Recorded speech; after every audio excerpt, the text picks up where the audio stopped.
बहुत पसंद आई। उसने लिखा, मैंने पढ़ी उसकी पोस्ट, ए मुसलमानों, जितना तुम कहते हो ना कि हमारे कुरान में ये लिखा है, हमारी हदीस में ये लिखा है, बुखारी में ये लिखा है, मुस्लिम में ये लिखा है, पुनः हदीस में ये लिखा है, कहा लोग जो नॉन मुस्लिम है तुम्हारे कुरान को नहीं पढ़ेंगे, तुम्हारी हदीस को नहीं पढ़ेंगे। उसने एक बात लिखी, अगर इस्लाम को तक़वियत देना चाहते हो, इस्लाम को मजबूत करना चाहते हो, तो जो कुरान में लिखा है उस पर अमल करके दिखाओ। लोग कुरान नहीं पढ़ेंगे, लोग तुम्हें देख के कलमा पढ़ के मुसलमान होंगे। एक नॉन मुस्लिम ने यह पोस्ट की, और हमारी हिस्ट्री पढ़ के देखो, अरे चेहरा देखते थे, चेहरा देख के कलमा पढ़ के मुसलमान हो जाते थे। कुरान पढ़ाने की जरूरत पेश नहीं आती थी, हदीस बताने की जरूरत पेश नहीं आती थी। कहा जिनके चेहरों से इतनी शराफत झलकती हो, उनका दीन कितना शरीफ होगा, उनका हबीब कितना करीम होगा। लेकिन हालात इतने कमजोर, हर तरह की बुराई हमारे अंदर है। उम्र 50-60 साल की हो गई, लेकिन दाढ़ी अभी भी पूरी नहीं होगी। एक तो रखते नहीं है, रख भी लें तो वो छोटी सी रखते हैं। दोनों तरफ चल जाएं, लड़कों में भी चल जाएं और बुड्ढे में भी चल जाएं, दोनों तरफ का काम करते हैं। बुड्ढों में जाओ तो बुड्ढे और लड़कों में जाओ तो लड़के। बाल सफेद हो गए, हर जुम्मे को काली डाई लगनी है। एक पैर कब्र में जा चुका है, सबको मालूम है कि भाई फुला साहब के बाल सफेद हो गए, लेकिन फिर भी काली डाई होनी है। कब तक छुपाओगे इन सफेद बालों को, मुझे बताइए। बालों को काला करना ये जायज नहीं, हराम है, हराम। आप मेहंदी लगा सकते हैं, लेकिन काला नहीं कर सकते आप बालों को जब सफेद हो गए तो। हदीस पाक में आता है, जब बाल सफेद होने लगे तो समझ लो तुम पे बुजुर्गी आना शुरू हो गई, फिर तुम्हें कब्र की तैयारी कर लेनी चाहिए। इसीलिए मैं किसी को टारगेट नहीं कर रहा हूं, मेरे भाइयों, मेरे बुजुर्गों को गुजारिश ये, अपने अंदर इंकलाब लो, जगाओ अपने आप को। जो तुम्हारे अंदर एक इंसान मर चुका है, उस इंसान को जगाओ, सच्चे पक्के इंसान बन के दिखाओ। आप आज हालात नहीं देख रहे हैं, कैसे हालात हैं। अल्लाह अकबर कबीरा। वो कमीनी, उसका नाम क्या लूं, उसका नाम लेने से जबान नापाक हो जाए, वो नाम लेने की भी नहीं।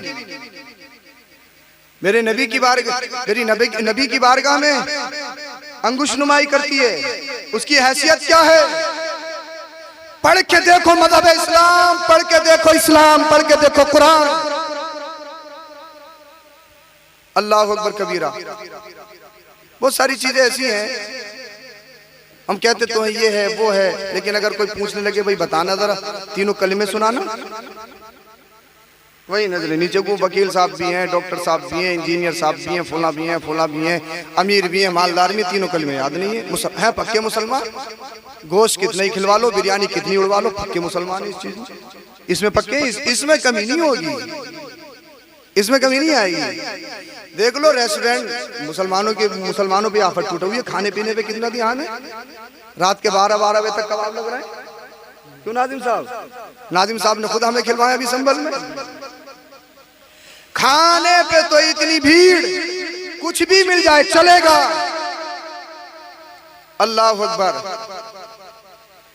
और अब एक ट्रेंड और चला यार, मौल भी कुछ नहीं कह रहे, मौल भी कुछ नहीं कह रहे, मौल भी कुछ नहीं कह रहे।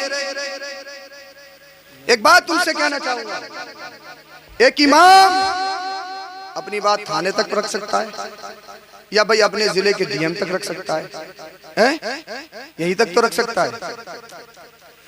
अरे मौलवियों से बात मत कहना, पहले उनसे कहो जिन्हें वोट दिया है वो क्या कर रहे हैं।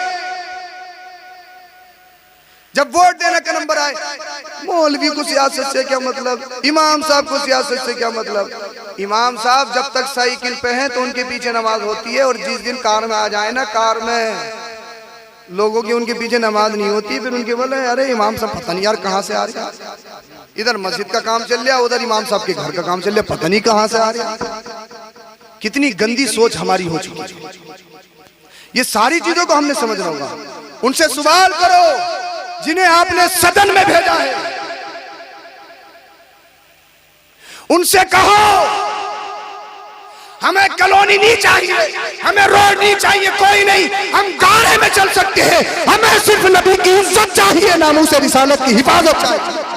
बोले जरा सुभान अल्लाह, बोलिए जरा, हमें कुछ नहीं चाहिए। इसलिए नबी से बढ़कर ना हमारा बाप है, ना हमारी माँ है, ना हमारी औलाद है, ना हमारा माल है। इसलिए नबी है तो हमारी जान है, नबी की इज्जत है तो हमारा ईमान। बेशक बेशक नबी से बेशक बढ़कर कुछ नहीं, बेशक बेशक सबसे बढ़कर नबी है। नबी का ही इश्क हमें जन्नत में लेके जाएगा, बाकी कुछ नहीं। हक बात है, हक बात है। जब इस्लाम फैला ना, इस्लाम को देखिए, इस्लाम की खूबसूरती तो देखिए, इस्लाम है क्या। अल्लाह अकबर।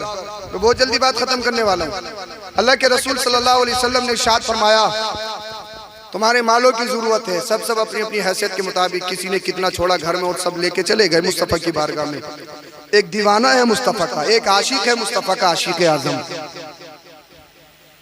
खलीफा अव्वल हजरत सैयदना अबू बकर सिद्दीक रज़ी अल्लाह ताला अन्हु, खलीफा अव्वल, बोलिए जरा सुभान अल्लाह।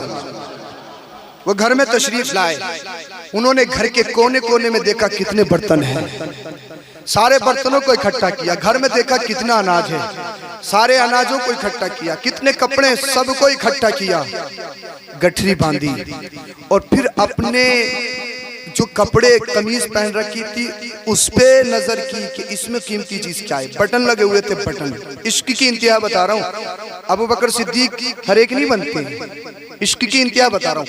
आपके कमीज में बटन लगे हुए थे। आज के दौर में कोई यार बटन की क्या हैसियत है, बटन की तो कोई भी हैसियत। मेरे भाई उस दौर में बहुत हैसियत थी, बहुत गुर्बत का जमाना था, बहुत गुर्बत का जमाना था। अल्लाह अकबर।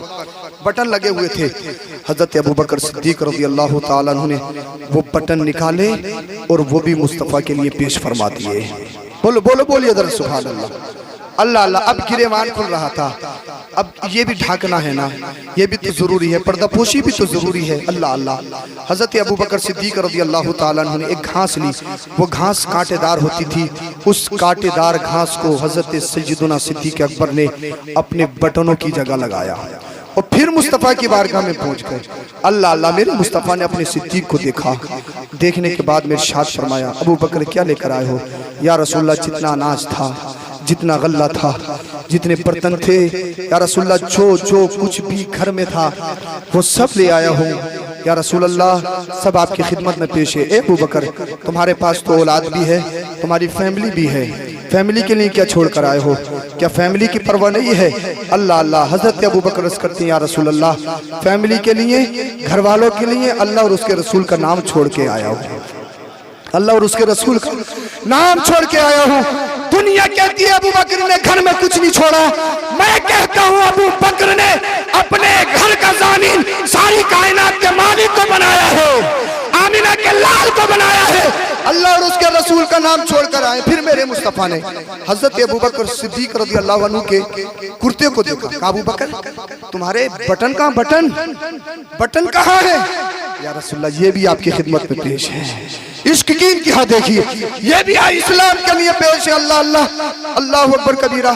अबू बकर क्या लगाया है? या रसूलल्लाह, घास लगाइए। अबू बकर, क्या तुम्हें ये नहीं लगता लोग तुम्हें देखने के बाद में तुम्हारी बेइज्जत करेंगे, बेइज्जती करेंगे, तुम्हें जलील करेंगे, तुम्हारी इंसल्ट करेंगे?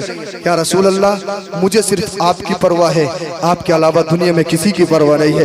कोई क्या कहे, कोई क्या समझे, मुझे ये मतलब नहीं। या रसूल अल्लाह, सिर्फ आप मुझे अपना कह दीजिए, मेरी दुनिया भी अच्छी और मेरी आखिरत भी अच्छी हो जाए। अल्लाह अल्लाह। मेरे मुस्तफ़ा ने जब इतना सुना, आका ने इरशाद फरमाया, अबू बकर मुबारक हो, मुबारक हो, मुबारक हो। तुमने ये जो काम किया है ना, अपने कुर्ते से, कमीज से बटन निकाल कर जो मेरी बारगाह में पेश किए हैं, और इन बटनों के जगह आपने जो कांटेदार घास लगाई है, अल्लाह के अर्श के फरिश्तों को तुम्हारी अदा इतनी पसंद आई, इतनी पसंद आई कि अर्श के जितने भी फरिश्ते हैं सबने कमीज पहनी है और बटन नहीं लगाए हैं। जिस घास को तुमने लगाया है उसी घास को सारे फरिश्तों ने बटनों की जगह लगाया। सुभान अल्लाह। नारे तकबीर, नारे रिसालत, नारे हैदरी, नारे गौसियत, मसलके आला हजरत, फैज़ाने आला हजरत, मुबारक मुबारक, माशाअल्लाह माशाअल्लाह। से मेरे मुस्तफ़ा से कांटेक्ट गहरा करो, नबी करीम सल्लल्लाहु अलैहि वसल्लम से ताल्लुक गहरा करो। आओ मुस्तफा की जिंदगी को पढ़ो, अल्लाह अकबर कबीरा। और कल की